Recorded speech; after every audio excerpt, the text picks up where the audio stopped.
falar sobre a Eucaristia. Eucaristia, esse é um assunto que ele é o centro da fé católica. Ele é o centro, e eu costumo dizer que existem várias doutrinas católicas, existem vários ensinamentos, mas se você quer converter alguém, ou se um protestante vai se converter para a igreja, eu acho que tem dois temas que são centrais nesse processo de decisão dele, que é a Eucaristia e é Mateus 16. Porque na Eucaristia a gente fala que Cristo está verdadeiramente presente ali. É real, verdadeiro e substancialmente presente em corpo, sangue, alma e divindade ali na Eucaristia. Bom, se Cristo está ali, não tem um outro lugar para você ir se você é cristão, senão onde Cristo está. Se Cristo se faz presente ali, essa igreja não pode ensinar um erro, essa igreja não pode estar errada. Você não pode ir para um outro lugar e falar, sim, Cristo está lá, mas eu vou para um outro lugar. Ora, você não é cristão? Então, quando se chega no entendimento de que Cristo está na Eucaristia, ou de que Cristo fundou uma igreja, você não tem um outro lugar para ir senão para essa igreja. E eu acho que tem poucas coisas mais claras nas Sagradas Escrituras do que a Eucaristia. Poucas coisas. Cristo é muito claro ali. Cristo literalmente pega um pão e fala, tomai, isto é o meu corpo. Assim, eu não sei se tem algo mais claro do que isso nas Sagradas Escrituras. E não só, né? Porque se fosse só isso, talvez alguém, como eles falam, mas Cristo também falou, eu sou a porta. De fato, mas em dois contextos completamente diferentes. Eu sou a porta, Cristo está num contexto de parábola, explicando uma parábola que ele acabou de contar e os seus discípulos não entenderam. Ele acabou de falar. E aí ele explica, quando ele vai explicar essa parábola, ele fala, gente, eu sou a porta. Então dentro da parábola, eu sou a porta aqui. Isto é o meu corpo, ele não tá num contexto de parábola, ele não explica nada depois, não tem uma explicação depois do que ele disse, e ele nem tinha tempo pra uma parábola ali, porque ele tava na última ceia e ele tava prestes a passar por todo o seu processo de paixão. Então ali é como se fosse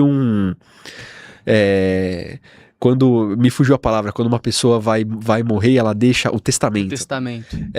Ali é como se fosse um testamento de Cristo. Eu estou indo agora para o meu processo de paixão e eu estou deixando o que de mais sagrado há aqui. Tomar e comer, isto é o meu corpo. A igreja, quando surge a reforma ou revolução protestante, né? A igreja na época se defende disso, falando que você não pode interpretar esse isto é o meu corpo, o aqui, sentido figurado, porque você vai causar um problema muito grande, porque você vai passar a duvidar da divindade de Deus também, porque Cristo fala, eu e o Pai somos um só, e é o mesmo verbo, e Cristo quando fala eu e o Pai somos um só, ele não explica nada depois também, ele está afirmando, eu e o Pai somos um só, ou seja, ele está afirmando ser Deus. Isto é o meu corpo é dentro do mesmo sentido. Então se você duvida que isto é o meu corpo é figurado, você vai abrir margem para duvidar de que Cristo é Deus também. E duvidar de que Cristo é Deus é um problemão mesmo para os protestantes. Então esse é o primeiro ponto. Cristo não explica nada depois, no eu sou a porta, que é a passagem que normalmente é utilizada, Cristo explica muita coisa depois. Só que a gente vai para mais passagens também, a gente vai para além disso. No Evangelho de São João, capítulo 6, do 51 ao 58, mais ou menos, Cristo está... Qual é o contexto da passagem? Cristo acabou de operar um milagre. E aí muitas pessoas começam a seguir o Cristo pelo milagre dos pães que ele acabou de fazer. E aí Cristo fala, vocês não deveriam me seguir porque eu multipliquei os pães, porque eu dei pão para vocês comerem. Eu sou o pão vivo descido dos céus. Quem comer deste pão não terá fome. E Cristo começa a falar isso, que ele é o pão vivo. E os discípulos começam a duvidar, porque Cristo fala assim, o maná que os seus pais comeram no deserto, os seus pais comeram e morreram. Agora, eu sou o pão vivo descido dos céus, quem comer deste pão viverá eternamente. E os judeus ali, eles começam a ficar confusos, falam assim, mas espera, como assim eu sou o pão vivo descido do céu? Mas você não é Jesus, filho de José, a gente conhece, eu não tô entendendo. E aí ele afirma e ele não volta atrás. Ele não fala, eu sou o pão vivo, e isso é uma parábola, eu quero dizer, não, ele fala, eu sou o pão vivo descido do céu, o pessoal fica confuso.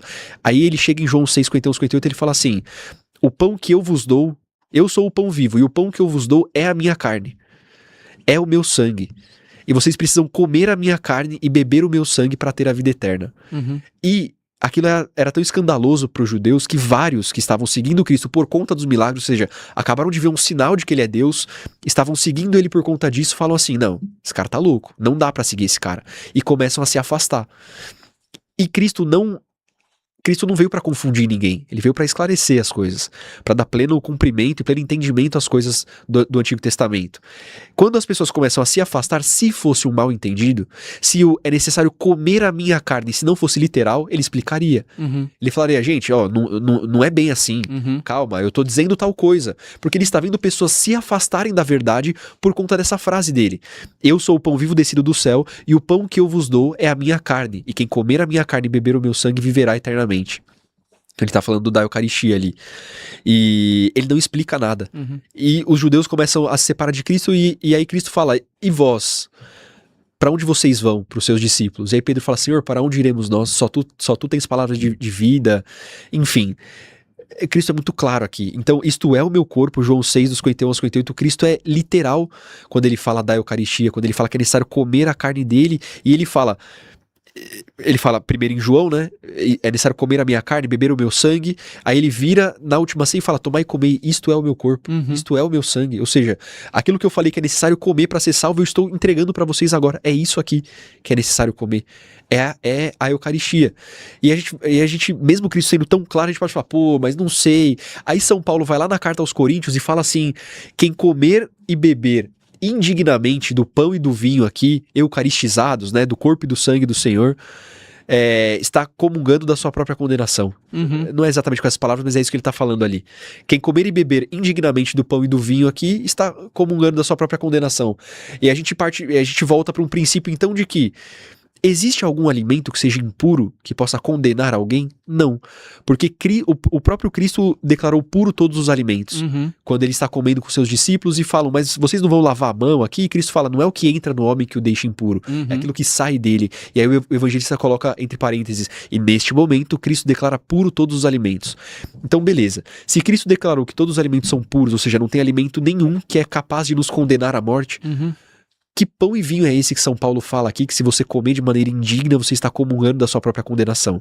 É porque não é mais pão e vinho ali, já é corpo, sangue, alma e divindade de nosso Senhor Jesus Cristo. Então esse pão e vinho são pão e vinho eucaristizados, ou seja, não é mais pão, não é mais vinho, embora tenha aspecto de pão e aspecto de vinho. Embora tenha aspecto, gosto, cheiro de pão, não é mais pão, porque passou por um processo de transubstanciação, ou seja, se transformou a substância dele. Quando eu vou dar catequese, eu costumo explicar a transubstanciação assim. Pensa numa casa. Provavelmente as pessoas vão pensar naquela casa, desenho infantil, né? Ah, uma porta aqui, uma janela, uma casa térrea, tal, beleza. Pensa numa casa. Descreve as características dessa casa pra mim. A pessoa vai falar assim, a casa é um lugar de repouso, é um lugar da família, é um lugar de descanso, beleza. Você descreveu aqui a substância da casa. A substância é aquilo de mais íntimo que há num ser, que define aquele ser. Você acabou de me descrever a substância da casa. Essa mesma casa, com essa mesma estrutura física, troca para um restaurante agora.